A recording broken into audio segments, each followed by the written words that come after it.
اعوذ باللہ من الشیطان الرجیم بسم اللہ الرحمن الرحیم سورہ المومنون آیت 62 وَلَا نُكَلِّفُ نَفْسًا إِلَّا وُسْعَهَا اور ہم ذمہ دار نہیں ٹھہرائیں گے کسی جان کو مگر اس کی طاقت کے مطابق وَلَا نُكَلِّفُ نَفْسًا إِلَّا وُسْعَهَا اللہ تعالیٰ فرماتے ہیں اور ہم ذمہ دار نہیں ٹھہرائیں گے کسی جان کو مگر اس کی طاقت کے مطابق۔ یہ مضمون اور اس جیسی آیات ہم پہلے بھی پڑھ چکے ہیں۔ سورہ بقرہ کے آخر میں بھی یہ آیت آئی تھی۔ یہاں یہ فقرہ اپنے اندر ایک گہری معنویت رکھتا ہے اور اس کے معنی بہت گہرے ہیں اور ہمیں اسے تھوڑا سمجھنے کی ضرورت ہے۔ دیکھیے پچھلی آیات میں کئی آیتوں میں بھلائیاں حاصل کرنے والے اور نیکی کے کاموں میں سبقت کرنے والوں کی باطنی کیفیتوں کا ذکر تھا۔ جیسا کہ ہم نے پچھلی آیتوں میں پڑھا، بھلائیاں حاصل کرنے والے اور نیکی کے کاموں میں سبقت کرنے والوں کی باطنی کیفیتوں کا ذکر تھا کہ یہ ان کی صفات ہوتی ہیں، یعنی جو مومن ہوتے ہیں ان کی نیکی کے کاموں میں سبقت کرنے والے ہوتے ہیں، وہ اللہ سے ڈرتے ہیں، نماز کو اس کی پابندی کے ساتھ ادا کرتے ہیں وغیرہ وغیرہ، ان کی تمام باطنی صفات ہم نے پڑھی۔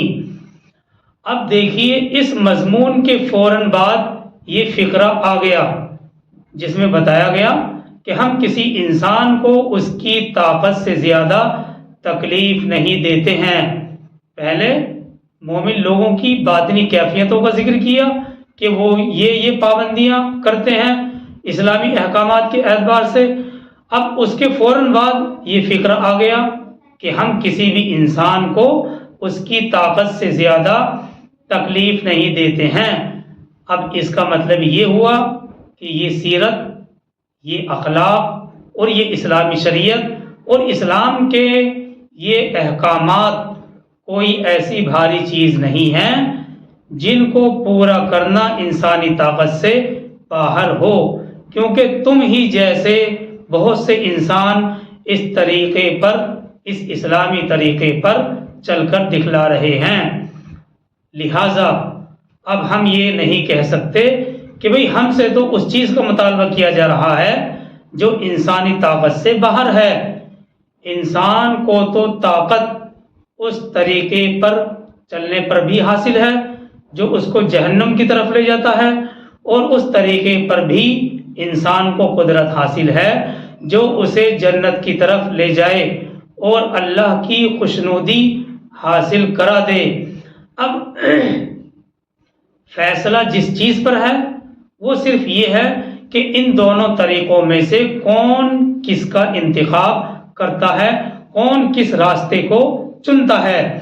اس انتخاب میں غلطی کر کے اگر ساری طاقت برائیاں سمیٹنے میں لگا دیتے ہیں ہم اور بھلائیوں سے محروم ہو جاتے ہیں تو کل اپنی اس حماقت کا خمیازہ بھگتنے سے کوئی معذرت، کوئی عذر ہمیں نہیں بچا سکے گا، کیونکہ بھلائیوں تک پہنچنے کا راستہ ہمارے اختیار اور طاقت میں تھا۔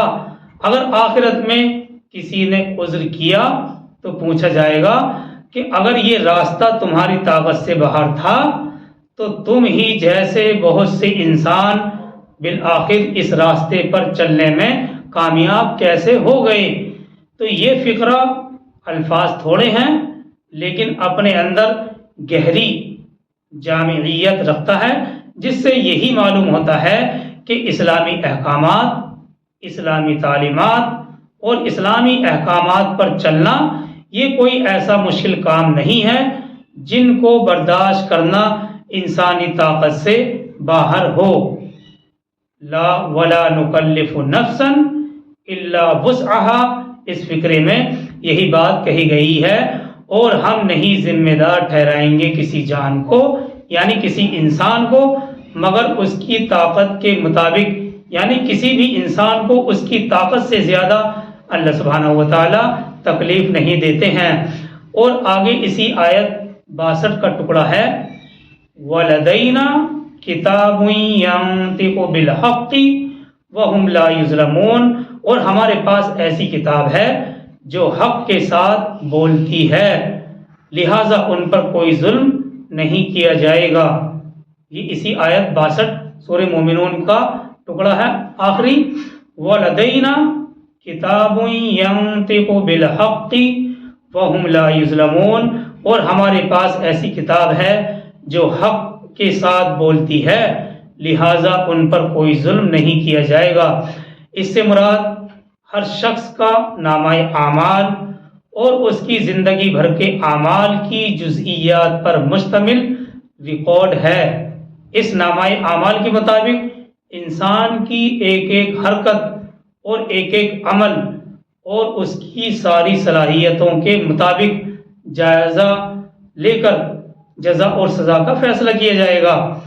آج کمپیوٹر کے اس دور میں اس تصور کو سمجھنا بہت آسان ہے۔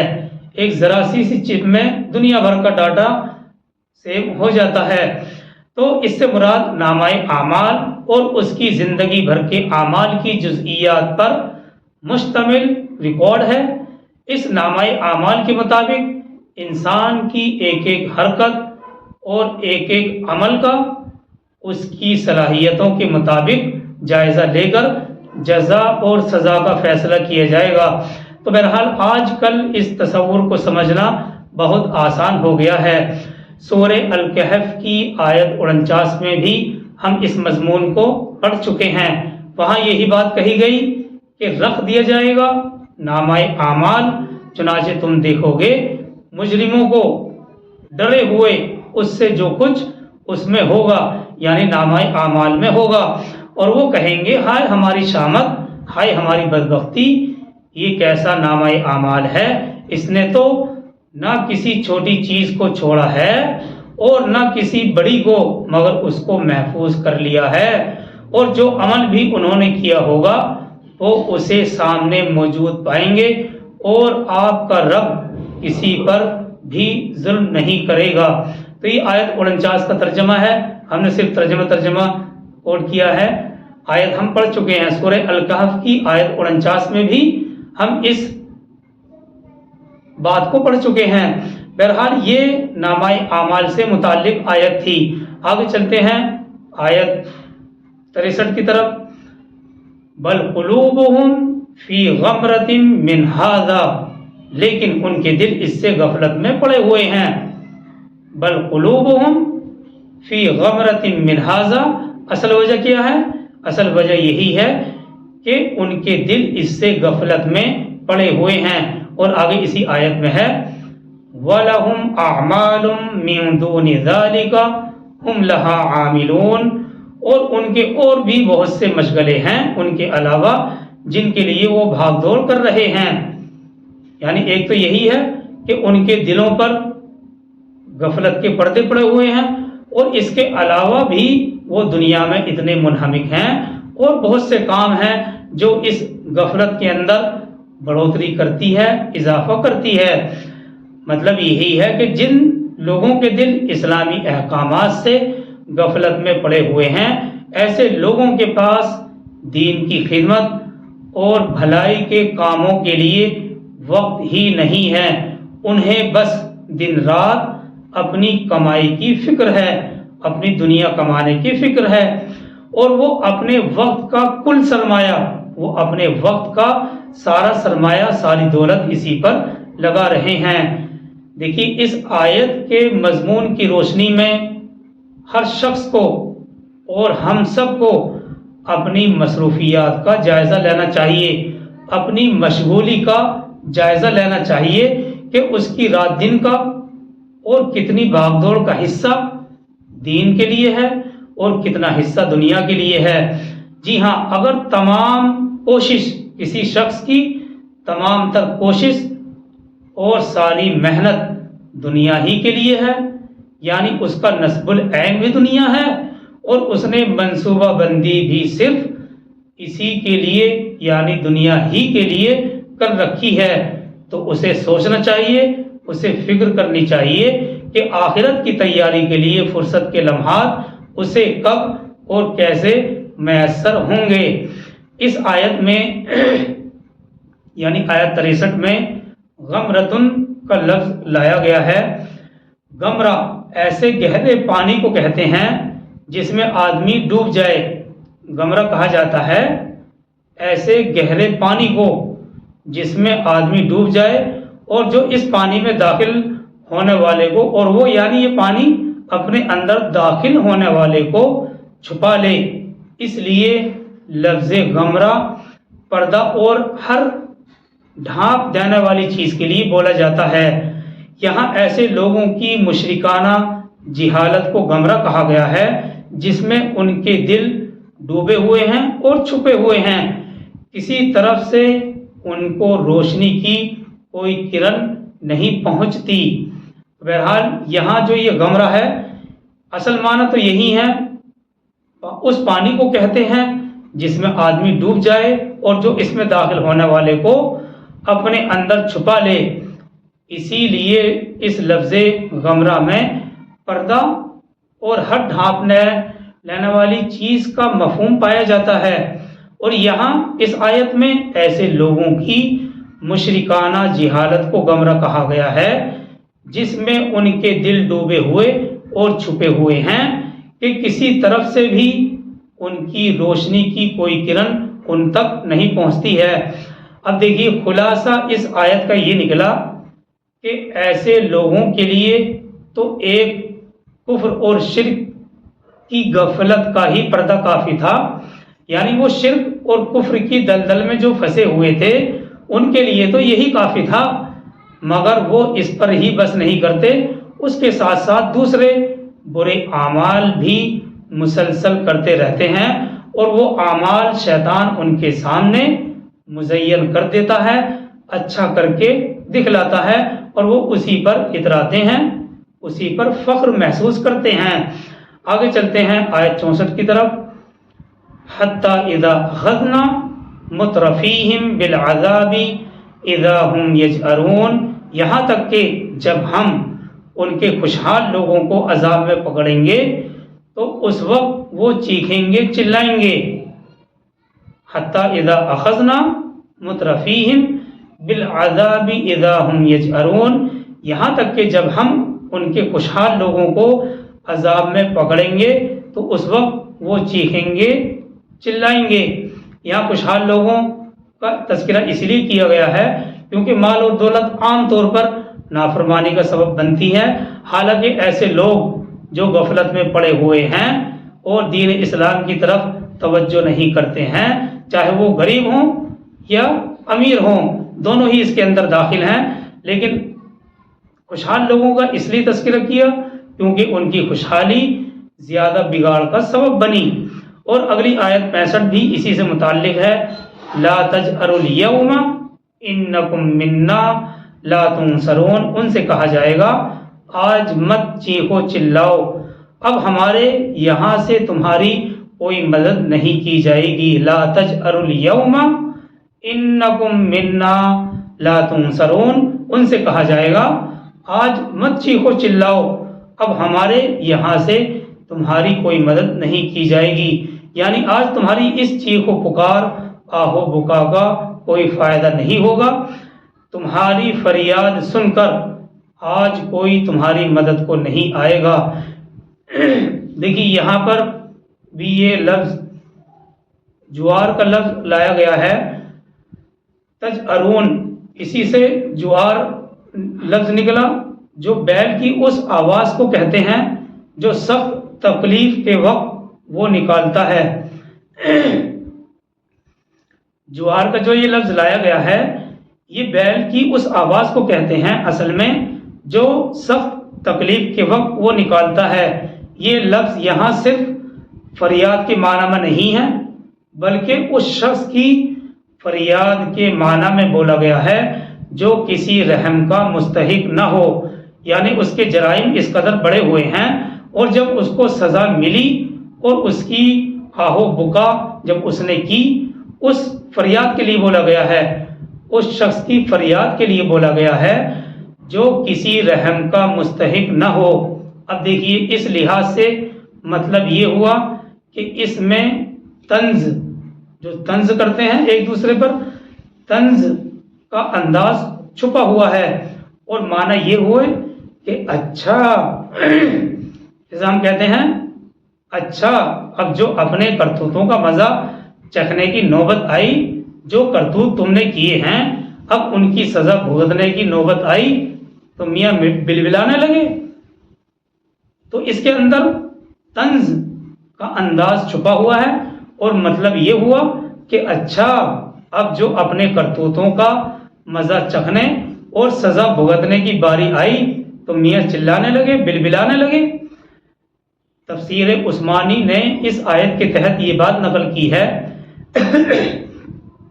دو باتیں بیان کی ہیں کہ جب دنیاوی اور اخروی عذاب میں پکڑے جائیں گے تو چلائیں گے، شور مچائیں گے کہ ہمیں اس آفت سے بچاؤ۔ بھلا وہاں بچانے والا کون ہوگا؟ حکم ہوگا کہ چلاؤ نہیں، آج کوئی تمہاری مدد کو نہیں پہنچ سکتا۔ دیکھیے اس عذاب کے دو نمونے مفسرین نے بیان کیے ہیں، ایک تو آخرت کا، اور اس عذاب کا ایک نمونہ کفار کو، دو نمونے بیان کیے، ایک تو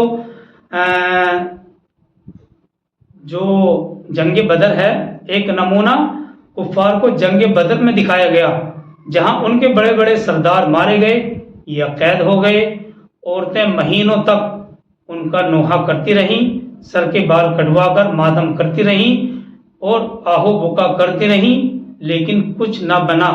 اور پھر ان اہل مکہ پر 7 سال تک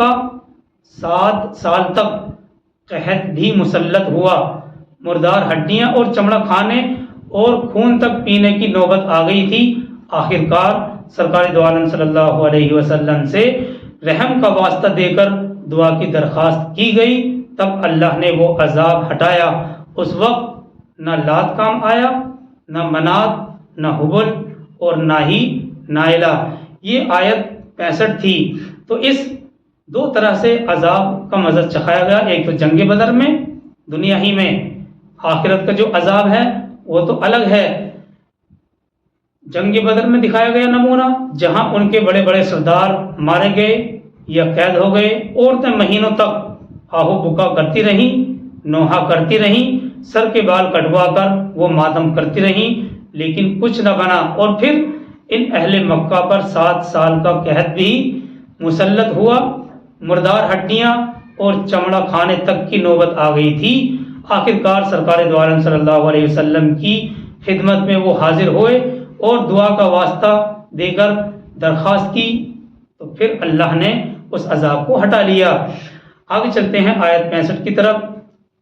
یہ آیت 65 تھی، آگے چلتے ہیں آیت 66 کی طرف۔ قد کانت آیاتی تتلا علیکم فکنتم علی اعقابکم تنکسون، میری آیات تمہیں پڑھ کر سنائی جاتی تھی تو تم اپنی ایڑیوں کے بل الٹے پلٹ جاتے تھے۔ قد کانت آیاتی تتلا علیکم فکنتم علی اعقابکم تنکسون، میری آیات تمہیں پڑھ کر سنائی جاتی تھیں تو تم اپنی ایڑیوں کے بل الٹے پلٹ جاتے تھے۔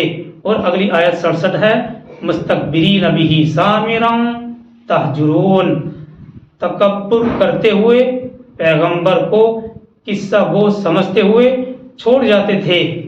دیکھیے یہ فقرہ اہمیت کا حامل ہے، تھوڑی توجہ فرمائیں۔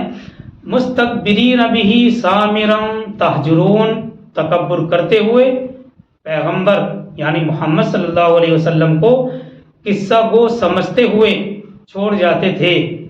دیکھیے اس زمانے میں عربوں کے یہاں قصہ کہانی کا بڑا رواج تھا، اور وہ راتوں کو مجمع لگا کر بھی قصے کہانیاں سنایا کرتے تھے۔ یہ عام لوگوں کے لیے تفریح کا زمانہ ہے۔ اسی طرح یہ رواج ہندوستان کے راجپوتوں میں بھی پایا جاتا تھا، بلکہ ساری قوموں کے درمیان یہ رسم پائی جاتی ہے۔ چنانچہ اس پس منظر میں مشرکین مکہ کو مخاطب کر کے کہا جا رہا ہے کیا تم لوگوں نے ہمارے رسول کو بھی قصہ کو سمجھا ہوا ہے کہ آپ کی بات سننا نہ سننا برابر ہے؟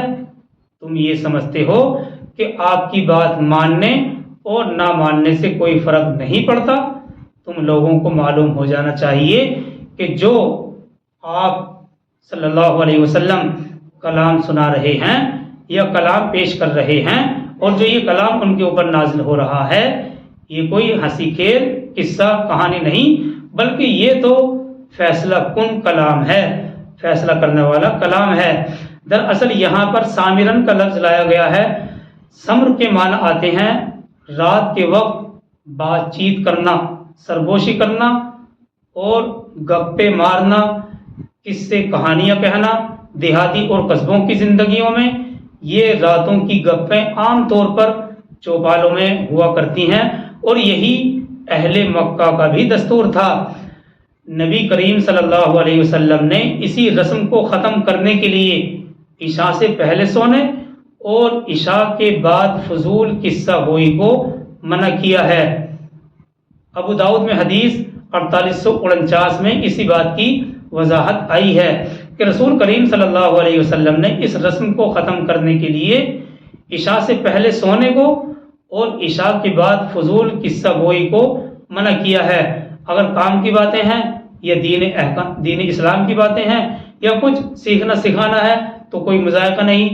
خواہ مخواہ وقت کو ضائع کرنا، اور پھر اس سے اگر ہم لیٹ سوئیں گے تو لیٹ اٹھیں گے، فجر کی نماز بھی ضائع ہو سکتی ہے۔ سویرے سو جائیں گے عشاء کے بعد تو فجر میں آنکھ کھلنا بھی آسان ہے، ہم لیٹ سوئیں گے تو لیٹ اٹھیں گے، نماز بھی ضائع ہونے کا خطرہ ہے، اندیشہ ہے۔ تو اس لیے رات عشاء کے بعد زیادہ فضول گوئی نہ کی جائے، سو لیا جائے تاکہ صبح کو ٹائم پر آنکھ کھل جائے۔ اور یہ بات ابو داؤد کی حدیث 4849 میں بیان کی گئی ہے۔ تو بہرحال یہ سب وضاحت تھی آج کے درس سے متعلق، اور یہ آیت 62 سے اور 67 تک وضاحت ہو چکی ہے۔ اس سے آگے ہم انشاءاللہ کل دیکھیں گے۔ سبحان اللہ و بحمدہ، سبحان اللہم و بحمدہ، ونشہد ان لا الہ الا انت ونستغفرک ونتوب الیک۔ سبحان ربک رب العزۃ عما یصفون وسلام علی المرسلین والحمد للہ رب العالمین۔